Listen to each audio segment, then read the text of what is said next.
இன்றைக்கி நாங்கள் எங்கள் அண்ணன் வீட்டுக்கு தான் வந்திருந்தோம். ஈவினிங் டைமில் போர் அடிக்குது, எங்கேயாவது வெளியே கூட்டிகிட்டு போங்கன்னு சொன்னப்போ தான் நம்ம கத்திப்பாராக்கு கூட்டிகிட்டு வந்தாங்க. நானே இந்த பிளேஸ்க்கு இன்றைக்கி தான் ஃபஸ்ட் டைம் விசிட் பண்ணேன். இன்றைக்கி சண்டேனாலே இவ்வளோ க்ரௌடாக இருக்கான்னு எங்கள் அண்ணன் கிட்ட கேட்டதுக்கு அப்படியெல்லாம் இல்லை, இங்கே எப்போவுமே க்ரௌடாக தான் இருக்கும் அப்படின்னு சொன்னாங்க. ஹவுஸ் ஒய்ஃபாக இருக்கவங்களுக்குலாம் இது ஒரு சூப்பரான பிளேஸு. மைண்ட் நல்லா ரிலாக்ஸாக இருக்கும் ஈவினிங் டைமில் இங்கே வந்தால். அப்புறம் நாங்கள் ஃபோட்டோஸ் வீடியோஸில் எடுக்கிறதுக்கு பிளேஸை ஃபிக்ஸ் பண்ணியாச்சு. அப்புறம் எங்கள் அண்ணி இது மட்டும் இல்லை, இன்னும் நிறையா இருக்குன்னு எக்ஸ்போ மாதிரி ஒரு பிளேஸ்க்கு கூப்பிட்டு போனாங்க.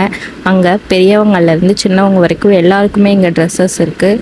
இங்கே வெறும் ட்ரெஸ் மட்டும் இல்லாமல் ஜிம் காஸ், ஜுவல் செட்டு, குட்டி குட்டி கிளிப்ஸு, பேபிஸ்க்கு தேவையான திங்ஸ்லாம் இங்கே இருந்துச்சு. அடுத்து நாங்கள் கேமிங் செக்ஷனுக்குள்ளே போனோம். அங்கே எக்கச்சக்கமான கேம்ஸ் இருந்துச்சு. ஆனால் அது எல்லாமே சின்ன குழந்தைகளுக்கான கேம் தான்.